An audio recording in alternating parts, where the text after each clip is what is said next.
Well, thank you very much, Brother Muhammad. Assalamu alaikum and shalom alaikum to those out there who are Jewish, and certainly to the good rabbi. Well, on Sunday, we had Professor Norman Finkelstein with us as a guest, joining us both on the COV FF channel as well as the South African Debate Initiative, which I urge you to subscribe. And today we've got another special guest by the name of Rabbi Dovid Feldman. Rabbi may not remember, but both him and I met in 2009 when he was down with Rabbi Yisrael Dovid Weiss of the Neturai Karta in South Africa, in Durban in 2009. And back then, there was an interesting discussion held at the then Islamic Propagation Center, the center of the late Ahmadiyya, called "Is Israel Set Up for Spiritual Destruction?" Just briefly to those out there, the Neturai Karta, otherwise known as the Guardians of the City, is a religious group that was founded in Jerusalem in 1938. And basically, it's an ultra-orthodox, authentic Jewish group that essentially advocates that the state of Israel as it exists today, the secular state of Israel, is totally illegitimate, has no religious basis, and in fact, the existence of the so-called secular ethno-state, which euphemistically calls itself a Jewish state, is in fact a rebellion against God, as it did not occur with any kind of divine intervention through any Messiah. Well, joining us from New York City in a lovely park, I believe in New York, is indeed Rabbi Dovid Feldman. Rabbi, I would like to say good evening, but actually it's good afternoon, and shalom alaikum or salamu alaikum to you. Assalamu alaikum. Thank you so much for having me. I appreciate yourself, Yusuf, and Brother Muhammad. And we hope that we can have a nice discussion and basically help the audience overcome this massive propaganda, which is unfortunately driving the minds of so many people in blindness to what is going on. Well, thank you. I mean, we've seen so many things happening, but more particularly since you are in the midst of it, there's been a massive uprising by university students, by campus students, and we are seeing this kind of fascistic behavior from the feds, from the police, from the NYPD. We've seen these attacks on students at the universities. Just yesterday, about 2 or 3 days ago, at the University of Michigan, we had students being attacked with batons, with pepper spray. What's been the role of the Neturai Karta in these protests at Columbia University, and certainly in relation to the kind of hardline Orwellian crackdown that has been implemented by the state, calling these particular groups which are calling for peace as hate groups? First of all, let me do this very small correction. I am presently in New Jersey, and basically, while I'm talking to you, I'm on my way to Princeton University in Princeton, New Jersey, joining a student rally for Palestine now, while there's going to be a meeting, administration meeting regarding the demands of the students on the topic of divestment. Yes, we joined many activities outside of Columbia University in New York, many activities inside the encampment of City College of New York, and we joined so many other encampments in Canada and elsewhere. We admire the bravery of the students that stand up, as you mentioned, in this new strong wave to speak up against what is wrong, to speak up what is right, to speak up for the oppressed. And we say that the bravery of these students should be a lesson for the rest of the world to follow and to stand up to what is right. Unfortunately, this massive intimidation against the students, mainly based on this false accusation of anti-Semitism, saying that whoever speaks against Israel, whoever condemns the crimes of Israel, is in any way anti-Semitic. This is ridiculous. This has no grounds, doesn't make any sense. It's misleading and is dangerous. Because unfortunately... Can I ask you one question on that, Rabbi? Is that I've seen these reports by people like Hillary Clinton and Joe Biden and a number of other individuals within the State Department, as well as the U.S. government, that have made the allegations that these are hate marches, that Jewish students and that Jews are in fear of these particular marches, and that these particular pro-Palestinian peace marches are indeed anti-Semitic and calling for the killing of Jews. You've been to these marches. Have you seen any of this? And if not, why such propaganda? Okay, I have attended many of these marches with the students in relation to college campuses, and in so many other pro-Palestinian demonstrations in New York, in the United States, in the world. And we do this already for decades. None of these activities have anything to do with anti-Semitism. And I always encourage people, and I ask people who approach me, and with this accusation that these activities are anti-Semitic, and I ask them, did you ever stop any of these demonstrators, try to speak to them and find out what their point is and what they're promulgating for, what they're criticizing, what the whole issue is all about? And the answer is always no. They never approach these people. Now, one of these nice examples is the slogan which is being used from the river to the sea: Palestine should be free. Now, this supposedly is supposed to be like in the vision of pro-Israelis, that this is an anti-Semitic slogan looking for the annihilation of the Jewish people. This is totally false propaganda with no grounds to it. You just stop anyone in these rallies and ask them. All what this slogan is about the freedom of the oppressed people of Palestine. And contrary to some approaches that would be maybe willing to grant some rights to some oppressed people and come up with a two-state solution or whatever it might be, others disagree and demand and insist that all rights have to be restored to all oppressed people, which between me and you makes simple sense. Now, whether the individual agrees to this approach or prefers another approach, that's the choice of the individual. We can debate whether it is in accordance with full justice, but in any case, you cannot blame whoever disagrees as anti-Semitic. All they want total freedom. And I have to say that from the river to the sea, Palestine should be free. In other words, entire occupation should stop, and all Palestine should be restored to the Palestinian indigenous population. In no way means the annihilation of the Jewish people. It's not about the people, it's about the regime, it's about the oppression, it's about the occupation. Jewish people lived in Palestine before the 1920s. Yes, before 1948, there was already problems before the creation of the State of Israel, because Zionist provocations started way before they created the state.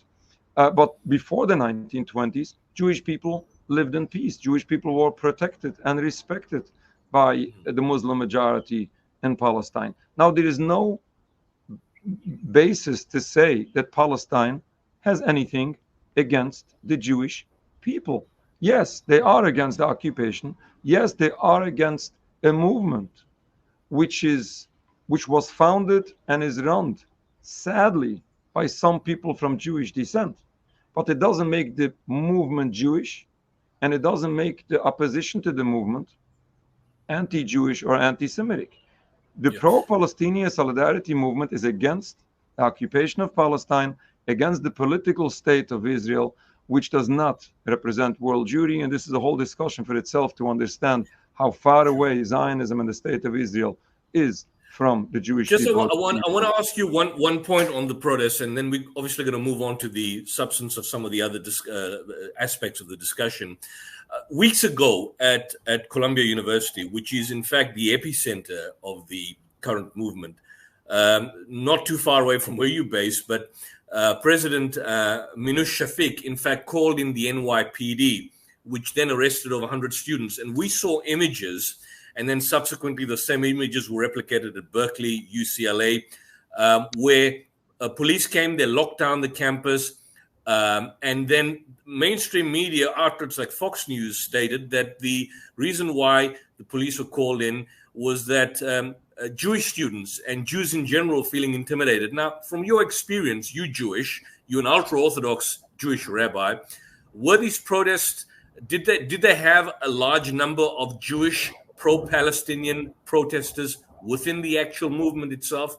And why such heavy-handedness by some of the campus faculty, leaders, and indeed at Columbia, the actual president? A very good point. Yes, there were many Jewish people in the pro-Palestinian solidarity activities, way more than before.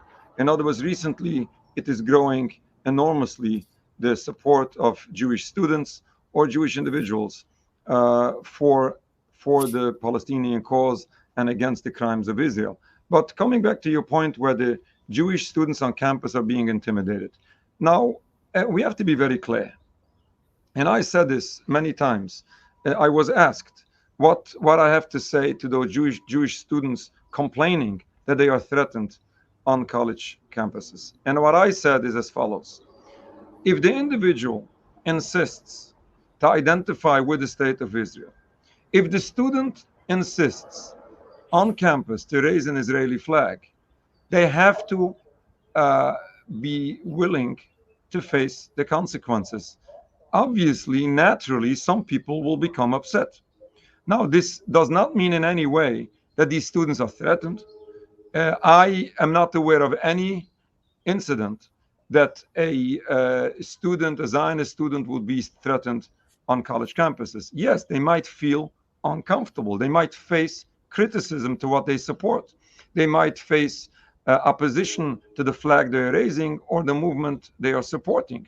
But listen, this is the price people naturally understand they have to pay for it. I say, on the other hand, that I disassociate myself from Israel, disassociate myself from the Israeli flag, and listen to this. I attend so many Palestinian conferences. I visit so many Muslim countries. I meet so many Arab governmental leaders or religious leaders, and nobody hates me. I have no problem, no intimidation at all. On the contrary, we as Jewish people face intimidation from the Zionist movement because of the stance of the peaceful and religious stance we take in opposition to the state of Israel. You have been, and certainly in the Neturei Karta has always been for decades a proponent of peace and peaceful coexistence. And that's interesting that you say this, because at I think UCLA at Berkeley, it was the pro-Israeli students that had attacked the encampment. At the University of Michigan just 2 days ago, it was the pro-Israeli students who were given a free hand to attack the Palestinian encampment. And then you had the police called in and pepper spraying the actual protesters, and indeed using batons and assaulting them. So it's very much a kind of an inversion of reality, that the people who are calling for peace and an end to the genocide are being castigated and labeled as actually being haters, when in actual fact it's the opposite. I want to ask you, has the Neturei Karta, because your voice is much needed, and when I see people like Dr. Phil McGraw and people like Rabbi Shmuley coming and being the so-called spokespeople for Judaism, it's really an aberration. Do you not have as significant a voice as a lot of these pro-Israeli Zionist propagandists? And what would you say is the Neturei Karta's particular trajectory in terms of confronting and overcoming that challenge? Well, those people have a voice, and they're using their voice, unfortunately, for evil. It was just, when was it, last week, when Rabbi Shmuley had a celebration for Israel on Israeli Independence Day in Times Square, and we were standing next to it on the sideline, and we protested it. Took him out of his mind, and he had to mention the Neturei Karta a couple of times in his ceremony, because he was so upset. Which this is exactly why we were there. We were there to make this statement and to have to set the record straight. And people should realize that those Zionist spokespeople are not the representation of all Jews. If some people insist to support Israel, that's the choice of the individual. Sadly, they are supporting the greatest violation the greatest rebellion against God, the greatest violation of Judaism, and a terrible violation of basics of human rights and oppression of an entire people. But at least the world should be aware that there is a strong voice opposing it. There is a strong Jewish community worldwide who are so upset to all what Israel stands for and disassociate themselves and are embarrassed when Israel or their spokespeople insist to represent all Jews. Would you be willing to debate him?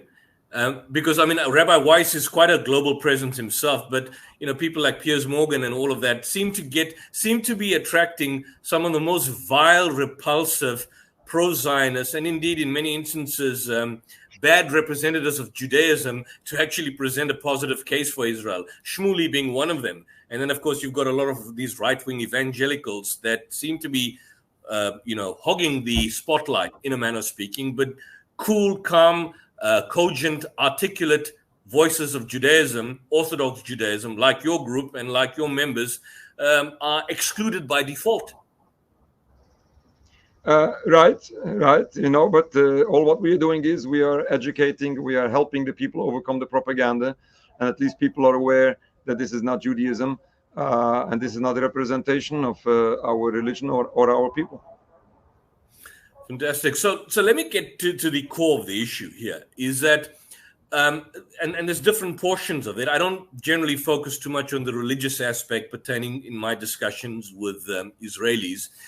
But as far as Jewish religious belief is concerned, that's, the core of our topic, where the Jews have a religious and moral right to a land called Israel. Jewish religious belief, as I understand it, defines the land or a land where Jewish religious law prevailed as being, something that was God-given. So if you look at, for example, in Genesis, Exodus, of course, Numbers and Deuteronomy, as well as later on in Joshua, as I understand it, there is this kind of, according to the book of Genesis as an example, as a starting point, where land was apparently first promised by God to Abraham's descendants. And the text is explicit that there was a covenant between God and Abraham for his descendants. Would I be correct, however, that is the ancient Israelites, and from a genetic point of view, they are different genetically and indeed linguistically from modern-day Israelis? And not necessarily. In other words, the Jewish people, as far as we are concerned, according to Judaism, the Jewish people today are the descendants of the B'nai Yisrael, of the children of Abraham, Isaac, and Jacob. Jacob. But that said, we still have to set the record straight, because just to clarify the issues here, to start, we have to understand, which is very basic, and this has to be like the foundation, the start to any conversation, to any religious conversation here. Judaism and Zionism are not the same. Judaism is a religion, and a religion only, no politics to it, and no nationalism to it, versus Zionism, which is a purely political movement. There is no religion into it, and happens to be, according to the Jewish religion, is forbidden. But in order to be Jewish, we don't have a condition of having a nationalism. Like, for example, I am a Jew by the religion I follow, and at the same time I'm an American by nationality. Now, there's no contradiction here, because Judaism, all what Judaism stands for is the religion. Now, I can be a citizen of whichever country. I can be an American citizen, I can be a Moroccan citizen, and I can be a Palestinian citizen. It doesn't affect my Jewishness whatsoever.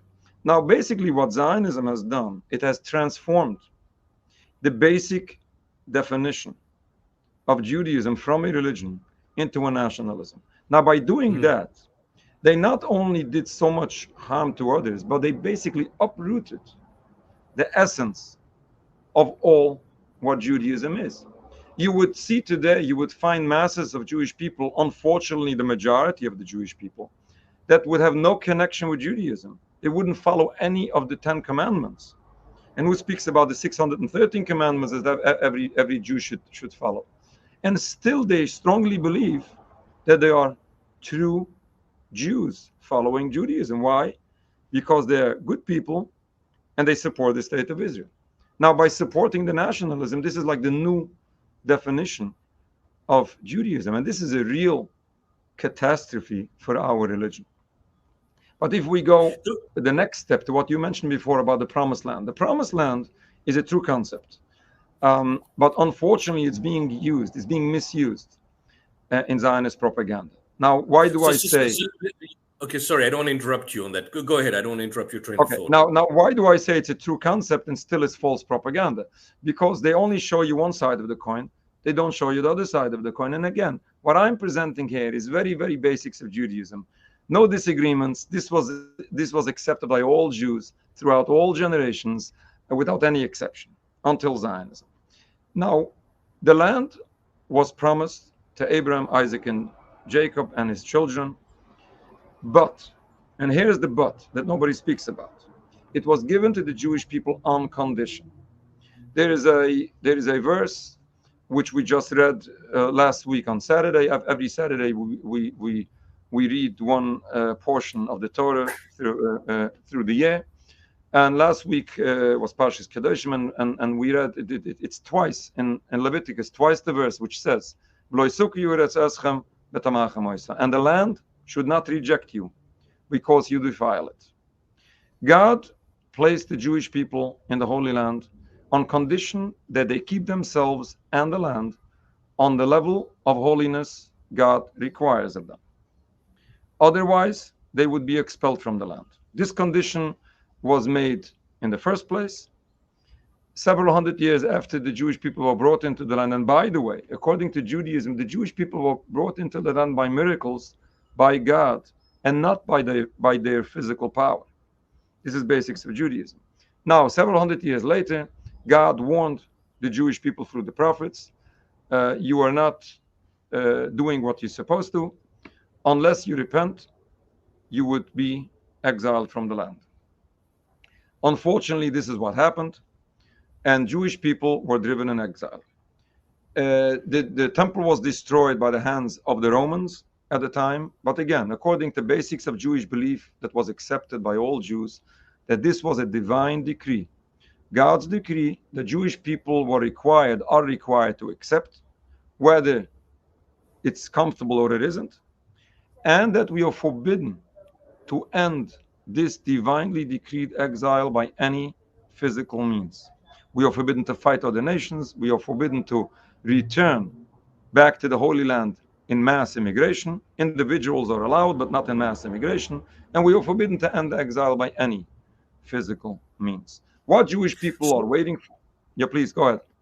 So Rabbi, just on that point, again, I don't want to break your train of thought because you've got us, kind of a trajectory in terms of which you're putting it. As I understand, then your point is that at this particular point, at this juncture, from an Orthodox Jewish perspective, Jews are supposed to be in a state of exile, in an exilic state. In other words, the fact that the temple was destroyed by the Romans, and of course, prior to that by the Babylonians, is that position has to basically exist until the reemergence of the Messiah. Would I be correct?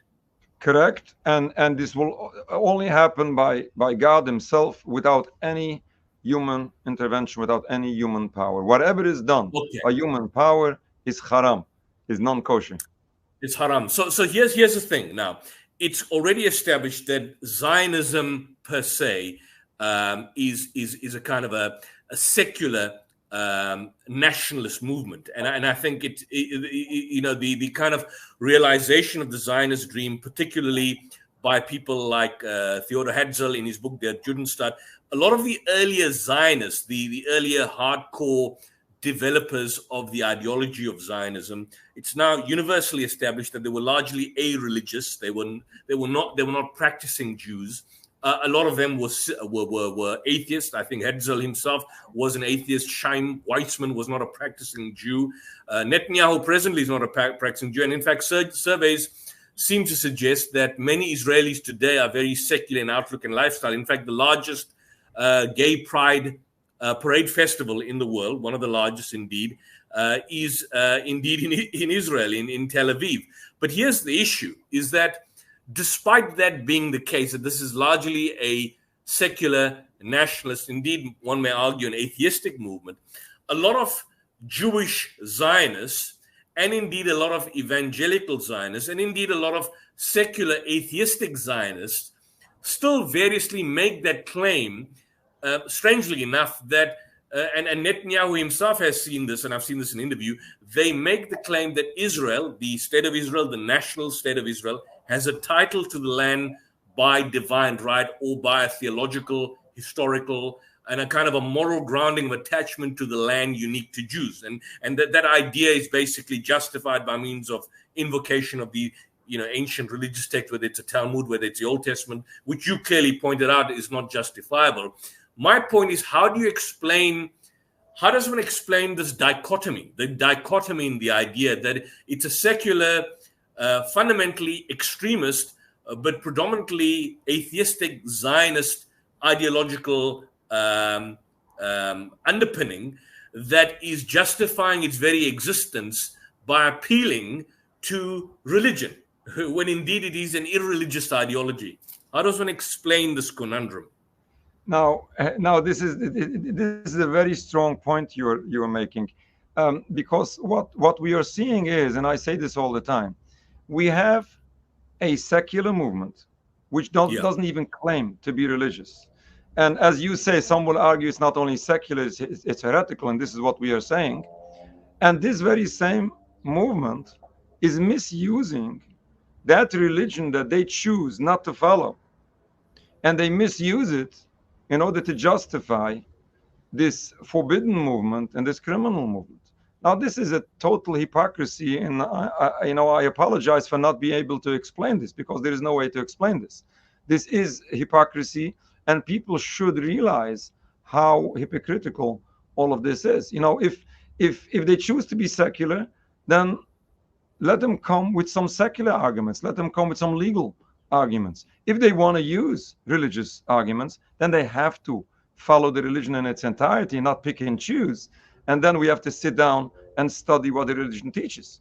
Now, I have to add to what I said before, that in addition to this very basic violation of basics of Judaism that I mentioned before, all of this was wrong, and all of this was opposed by the Jewish leadership way before anyone imagined that this is going to affect human beings.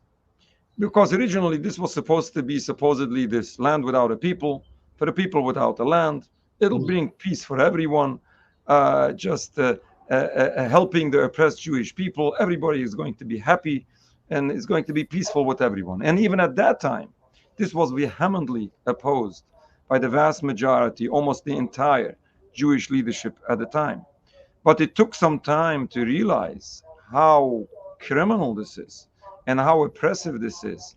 And I always say, it's not only what was done to the Palestinian people is not only a blatant violation of international law, of basics of human rights. These are violations of Judaism, because killing and stealing, oppressing an entire people, all of this is not acceptable in Judaism whatsoever. Now, this is unacceptable. This is anti-Jewish, and we're just coming back to that very same point, that you're having a secular or a heretical movement misusing a religion to justify a movement which is so contrary, in whichever way you look on it. It is in total contrast to basics of Judaism. So if for example that is the case, that is predominantly that Zionism as an ideology is dominated by forces of a secular, atheistic, nationalistic basis, then, I mean, this would be a classic example of the Jewish religion being used as a kind of a tool for political expediency. But then what would you then say about the existence or the rise of indeed a Jewish far-right extremist clique, or indeed one would argue a sect? People like, for example, Rabbi Yitzhak Ginsburg. He's, for example, made the point, I think in the 90s, he's written about the kind of historical entitlement that Jews have to the whole land of Palestine. I mean, the whole land of Israel. His idea about the Jewish control of that land has obviously, cemented the idea for some kind of popularity within, the West Bank settlements, which they call Judea and Samaria. But these people like him and many others, Meir Kahane and all these individuals, where would you put them in the spectrum? Would you categorize them as aberrations of Orthodox Judaism, as kind of extremists, or the ISIS variety of Judaism? How would you categorize these religious figures? Well, certainly I will say so. I will say that they are the far extreme radical segment of the religious Jewish people. It doesn't mean that I'm going to judge each individual. So many people unfortunately don't know any better. They were so indoctrinated into their approach by others again. But regardless whether we can judge the individual, this movement is in no way representing Judaism.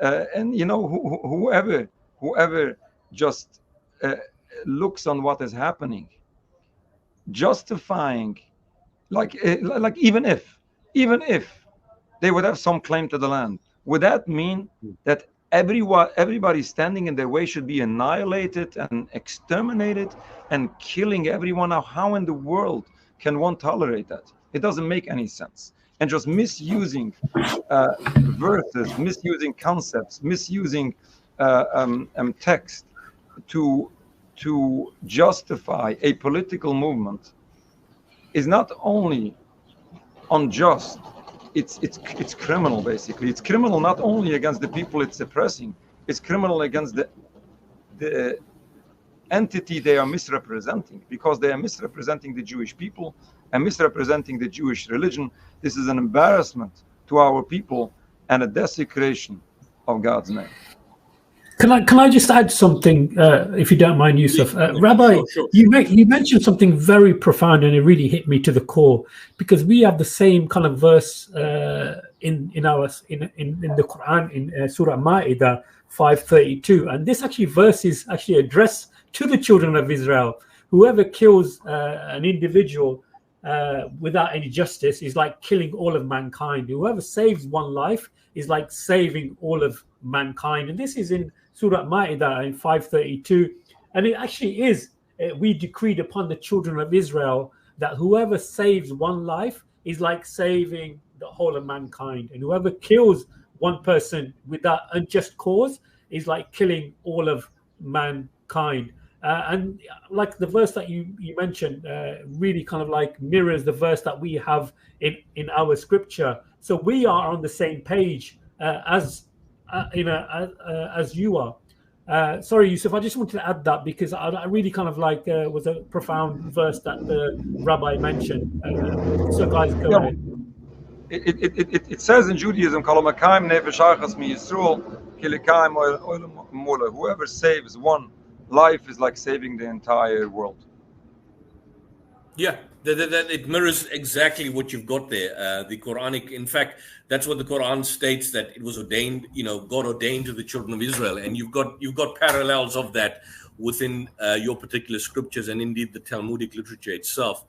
And that takes me to the point, the kind of systematic massacre, the clear genocide that we've been seeing, the fact that there's this brazen lack of care and concern, the callousness that has been employed by a lot of these Israelis in exterminating Palestinians and Palestinian children. I mean, where does this kind of where does this lack of ethic, this lack of humanity come from? Because it kind of parallels to a large extent what was happening in Nazi Germany. And I mean, some people have even made the argument that some of the earliest Zionist terrorist death squads, like Irgun, like Haganah, the Stern Group, the Stern Gang, all of these were the forerunners to eventually the IDF. A lot of them, in fact, indeed had, to a certain extent, links with Nazi Germany. I think I saw it's It's Nur Rabbani, one of the writers, or Nur Masalha, made the particular point that a lot of these death squads that were created in the formative years leading up to the eventual bombing into existence of the state of Israel in 1948 had to a certain extent links with Nazi Germany. And you see the kind of same behavior that was enacted by Nazi Germany during the eventual Holocaust in the Second World War. That kind of attitude, that behavior, that kind of callous disregard for life, the policy of starvation of an entire population, that seems to be kind of an incarnation of what Nazi Germany did in the Second World War. Ideologically, it seems to me then that Israel is a kind of an illegitimate bastard child of basically the British, and indeed in terms of its practicalities, it's fulfilling what Nazi Germany did in the Second World War, at least at a very initial level. Now, to explain how these people get to this far extreme level, it's a very good question. Basically, what we say is that when people leave God, when people go away from God, unfortunately, they are losing their morals as well. These people dropped God and his religion, and unfortunately, look how far, unfortunately, they went. But I might explain this a bit just for people to understand a little bit what's going on. I'll explain this with a story. I was once on a plane. I was on a plane from London to New York, and I come into the plane, and I sit down on my aisle seat, and there's another gentleman sitting at the window seat. I say hello. I sit down. There is an empty seat between us, and I fall asleep. I wake up a couple hours later, and suddenly we end up in a conversation. Oh no, it started by there was a Haaretz newspaper on the seat between us, and I realize who my neighbor is. He's obviously a Zionist. And then we went into a nice conversation. I tried to explain him what we have to say in accordance to Zionism, and how contrary Zionism is to Judaism, how inhumane it is towards the Palestinian people, how criminal and how anti-Jewish it is. And then he goes by saying, regardless whether you are right or wrong, which is an achievement, isn't it? Regardless whether you are right or wrong, I'm never going to give it up. And I told him, I'll explain you. I know exactly where you come from. And what I said is as follows. There's a great difference between me, a religious, observant Jewish person, and you, with all due respect, a secular Jew. Because all what makes me Jewish, all what defines me Jewish, as I explained before, is the practice of my religion. That's all that makes me Jewish, regardless where I live. Versus you, all what makes you Jewish is only your Jewish nationalism. Because you have no connection to the religion. Now, if this Jewish nationalism comes under question mark, then what happens at that point is that your Jewish identity goes under a question mark, which is a true tragedy. And I understand exactly where you come from, because you cannot tolerate to give up your Jewish identity, and you shouldn't. A Jewish person should never give up their Jewish identity. But this tragedy doesn't happen today when we discuss an issue and we come up with some questions that question the national movement you identify with.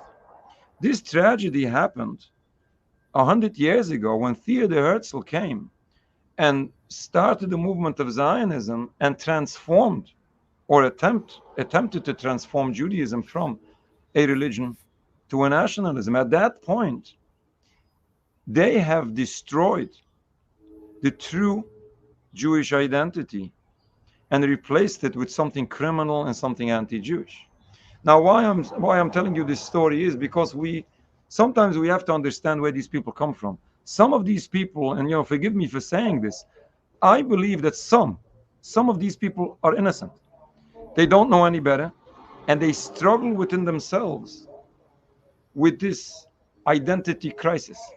They have a real problem with their identity. And it's very difficult for people to overcome this, especially non-religious Jewish people. They struggle to overcome this because they're almost left without anything. But again, this doesn't justify anything.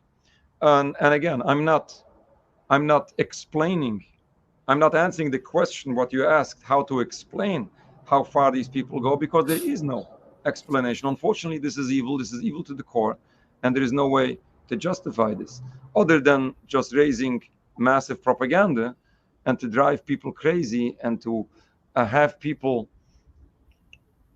just blindly support Israel without thinking, without analyzing anything what is taking place.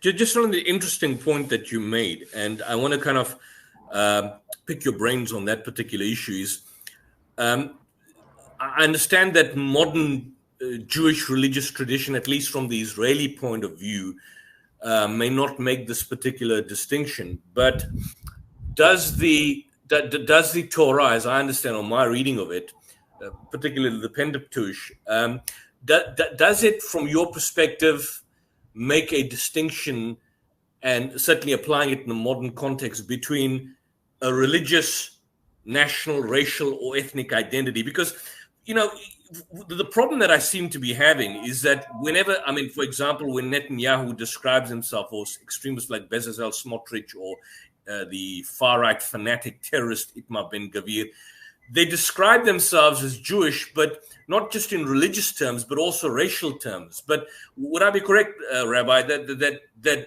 being a Jew is not a racial definition? It's a religious definition. It's not a national ethnic definition. I mean, if you look at the writings of Arthur Koestler and so on, I mean, you had the Khazarians converting to Judaism, but I mean, they were Caucasians. Would I be correct that distinction should be there, but in the Israeli context, it doesn't seem to exist? You are exactly right. And as I said in the beginning, all what Judaism is about a religion. There is a quote from Rabbi Sadi Gon, one of the very great Jewish scholars going back hundreds of years ago, and he said, "Ein emusaini imo elo b'Torah." Our people are a people only by the Torah they follow. This is all what makes us Jewish.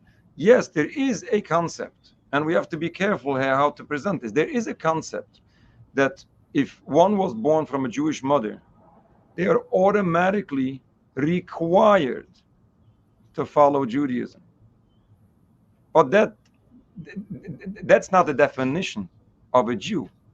The race is not making the person a Jew. It happens to be that the Maimonides, who was one of the greatest scholars in Jewish history, he writes that if a Jewish person lacks the belief in one out of the 13 basics of Jewish belief, that individual is no longer considered part of the Jewish people, which doesn't mean that he's not required to repent. Yes, he's required to repent. To that extent, he is still Jewish, that God requires of him to be Jewish and to follow Judaism. But as long as he decided not to be part of Judaism, he's no longer part of the Jewish people. Now, again, as you said, Judaism is not a race. Judaism is a religion. And the Jewish person is the person following the Jewish religion. And what happened is, with this secular movement, dropping the religion in its entirety, or at least partially, they had to have a new definition of Judaism in order to justify their Jewishness. But this is a new definition, this is a new movement, and in no way can represent traditional Judaism, or what, you know, I always say it's my grandparents and your grandparents, all Jews throughout all generations, disagreed with today's how the Zionist movement is presenting the Jewish people or the Jewish identity. And that's really fascinating that you say this, because that core distinction is not known. I mean, you could theoretically have a Chinese Jew. I mean, you had within Palestine, during the British Mandate and during the Ottoman period, you had Arabs who were racially Arabs, but they were Jewish by religion.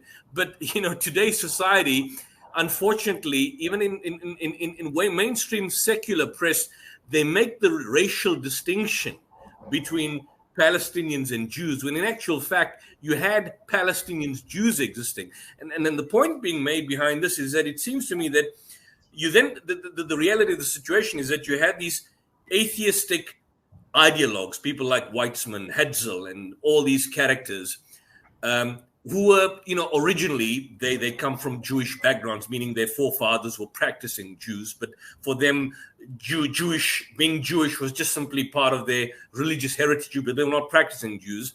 They used Judaism, they used the Jewish religion, they used another religious term of kind of importance, Zion, Jerusalem, to coin the name of their movement, which they called Zionism. And just letting the train go by. What it appears to me, Rabbi, is that, and tell me if I'm correct, is that they consider the term appropriate for their secular political movement of Zionism, and then in fact appropriating even the Jewish term itself, the Jewish identity, as somehow the other inherently racial, as a basis for creating this kind of settler colonial occupation.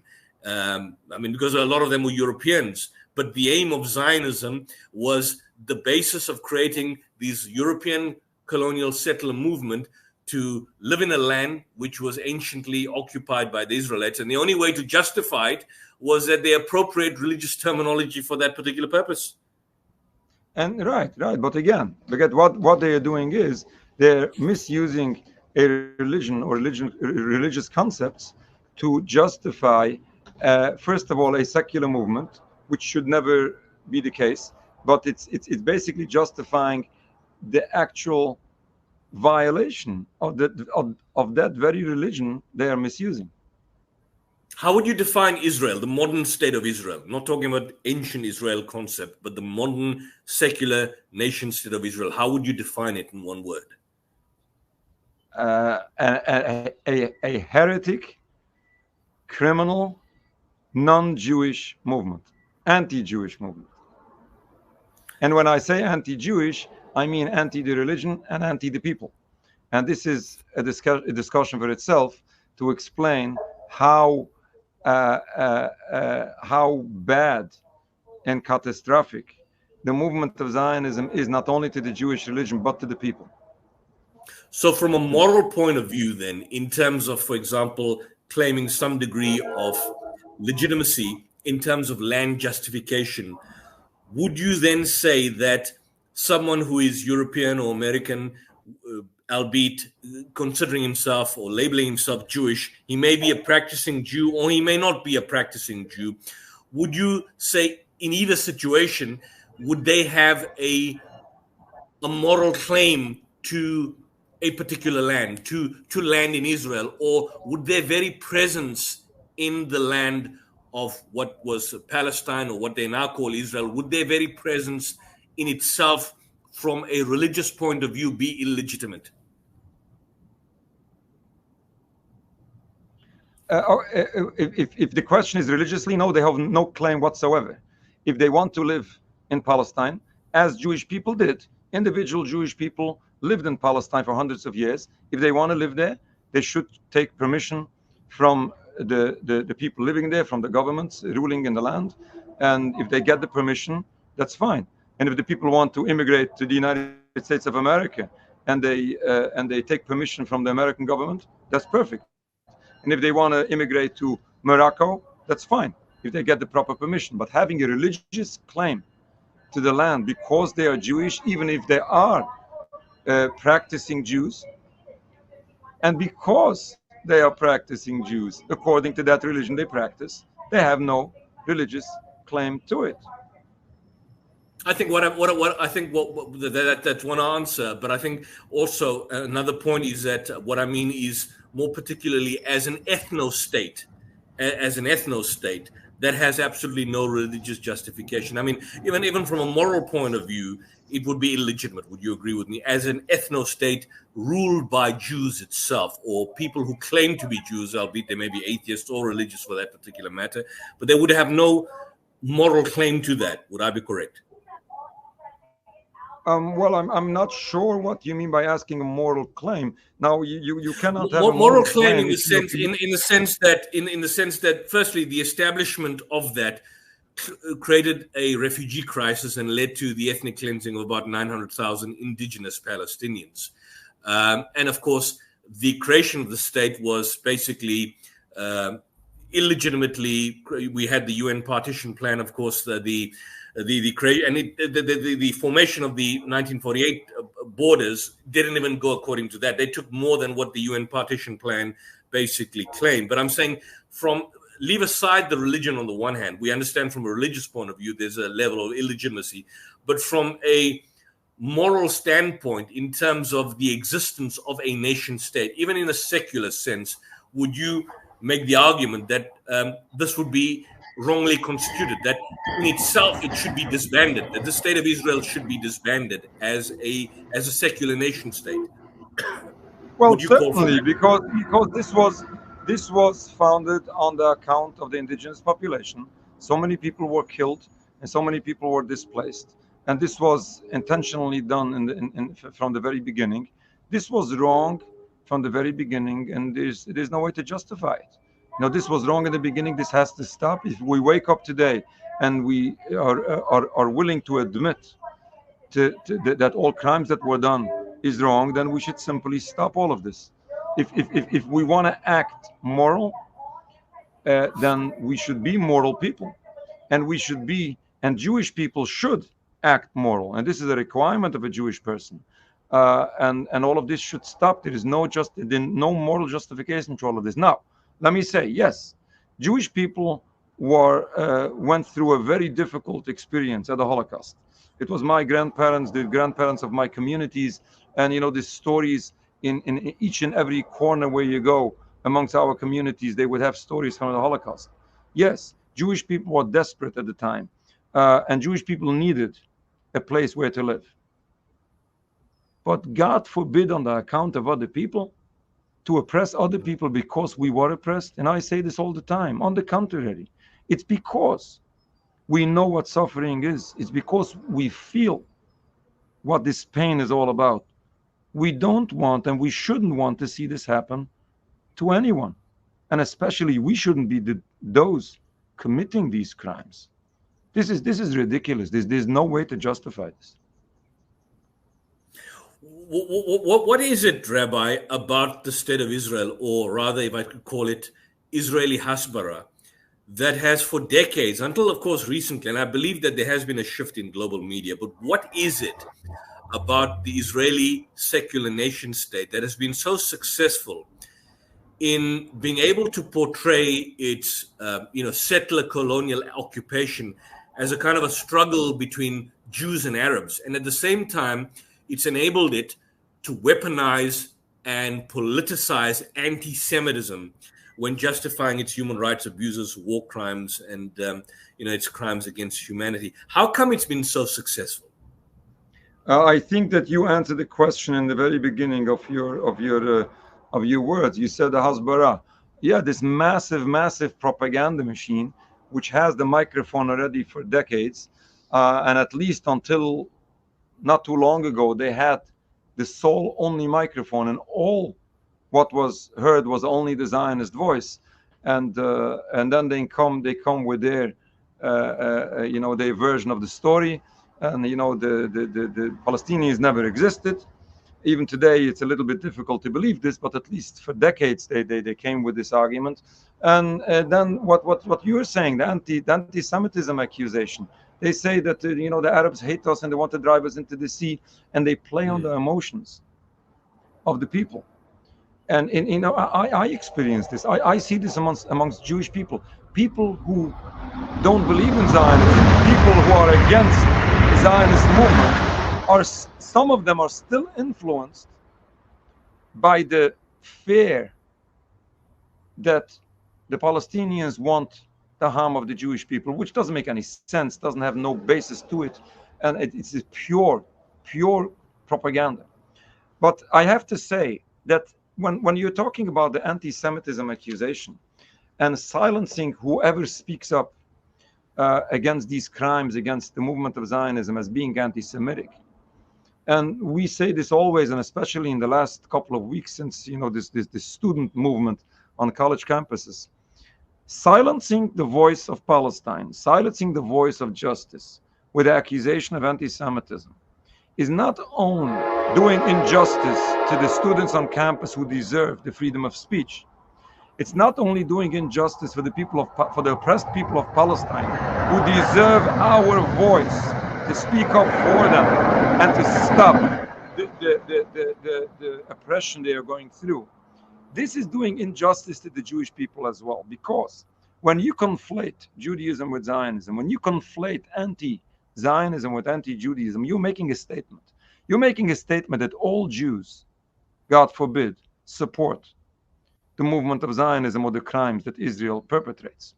And that is basically making a statement that all Jews are accountable to all these crimes.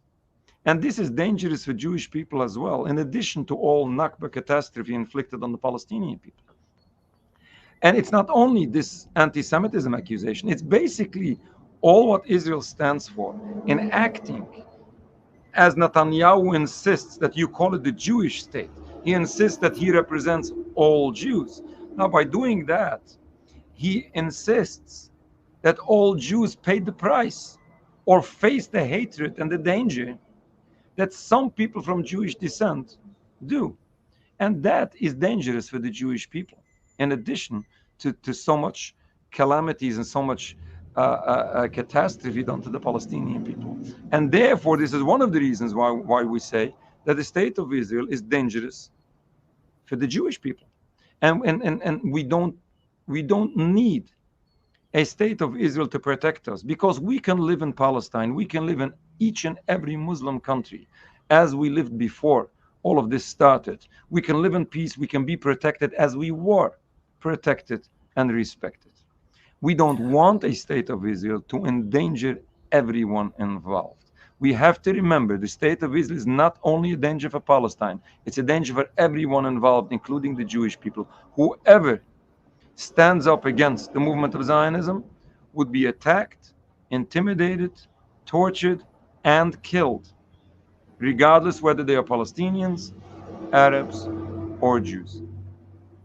I think it's fascinating you make that point, and particularly with anti-Semitism. And I may just add one thing, that, you know, even Arthur Balfour, the founder of the Balfour Declaration, was in his earlier years a notorious anti-Semite. You had that a lot of anti-Semites initially were in favor of the creation of the State of Israel, particularly in Britain, because it would lead to the expulsion of Jews to their own particular land. So it very, in a bizarre kind of way, anti-Semitism mirrors the ideology of Zionism. They play off each other, and that Zionism would not exist without the existence of anti-Semitism. And it's the irony of ironies that Jews were welcomed in Muslim countries prior, and anti-Semitism was essentially a European colonial problem, a problem amongst the Germans, the British. Muslims and Jews always lived side by side. I mean, historically, the Renaissance of the heights of Jewish Renaissance was in Muslim Spain, and not during the reign of Christianity, as an example.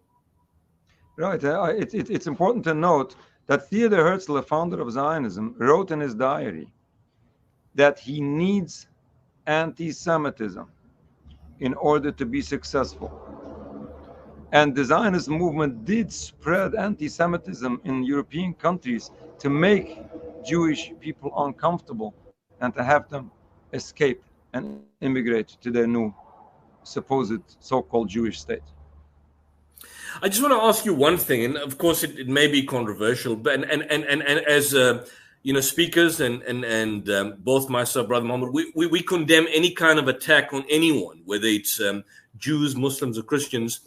But the common argument has been in relation to the Palestinian resistance and indeed Hamas, that it's particularly its military wing, that its whole goal and its whole aim is just extermination of Jews per se. But as I understand, I mean, correct me if I'm wrong, that Rabbi Weiss, and I'm not so sure whether yourself, you've met, would I be correct? You've met with the Hamas leadership, am I correct? In 2009, 2010? Yes.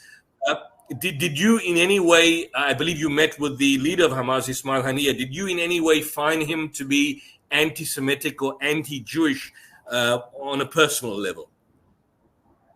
To begin with, I have to say that I'm not a lawyer of any group, and I'm not here to present, to advocate any group, regardless of which side they are.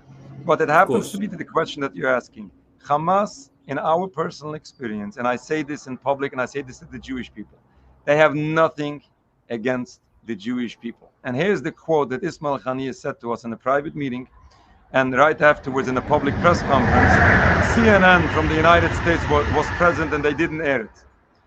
And he said, we are not against the Jewish people. We have nothing against the Jewish people, neither against the Jewish religion. We are against the occupation.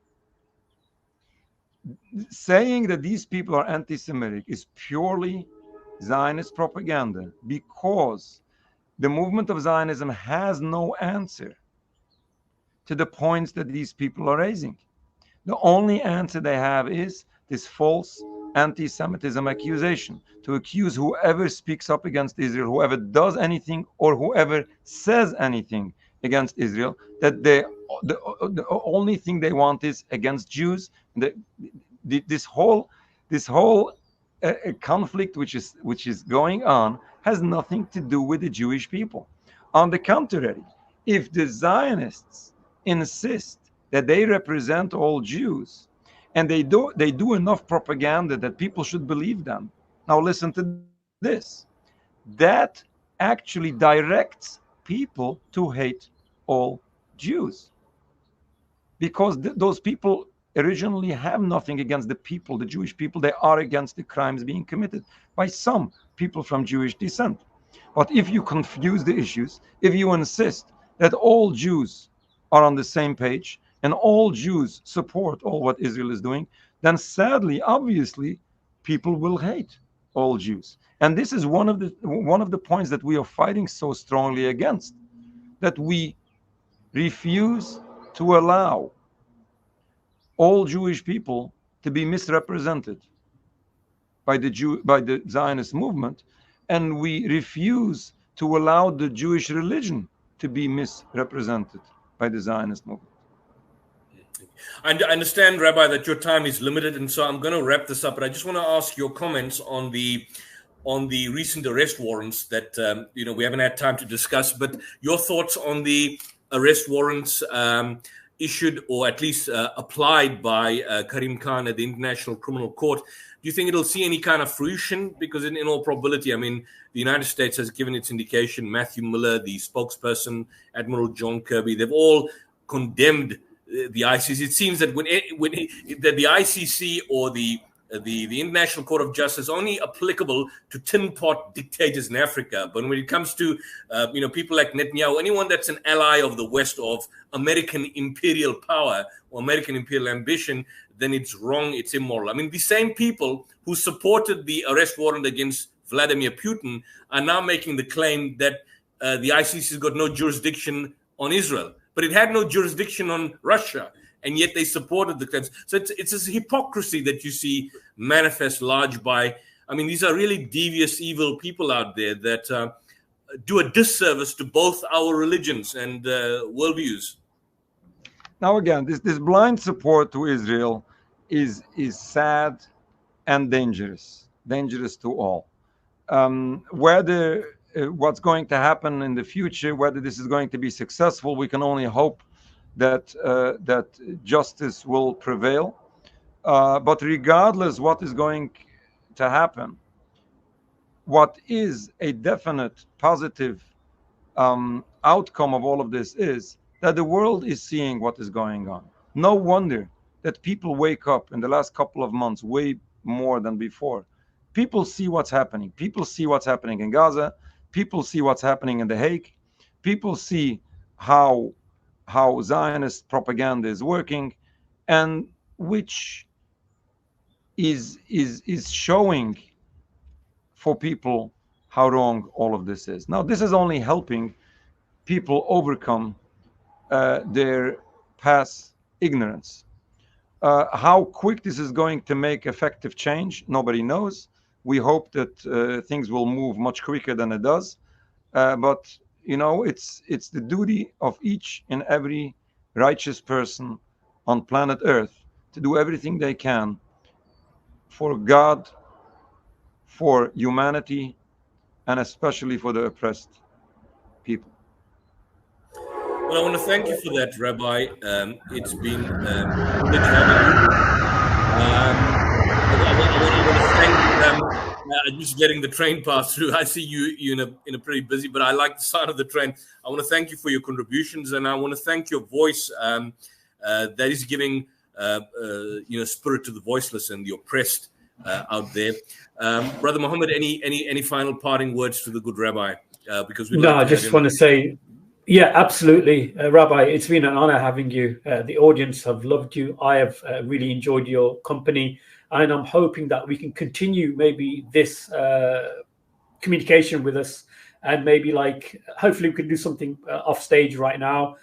Contact each other on a regular basis. We need to get this voice out, and this is when I did the monologue at the beginning of the show, brothers and sisters. We need to get this message out. This is being smothered by the main media outlets. We need to show this to the world, that Muslims and Jews and Christians can live in harmony and in peace. And the Rabbi is a beautiful example of that. And I really hope you guys in the chat have enjoyed it. Please don't forget to like and subscribe to the show. That's the only plug I'm going to say, Brother Yusuf. But Rabbi, it's been an honor having you. I've really enjoyed this discussion, and it's been a pleasure. Really has. Thank you, Brother Yusuf, and Rabbi. Thank you so much. Thank you, Rabbi. And we support you in I believe you're going to a university. Thank you very much. It was a pleasure to be with you. Thank you very much. You take care. Sure. Thank you very much. It was a pleasure being with you. No, Assalamu alaikum. Thank you.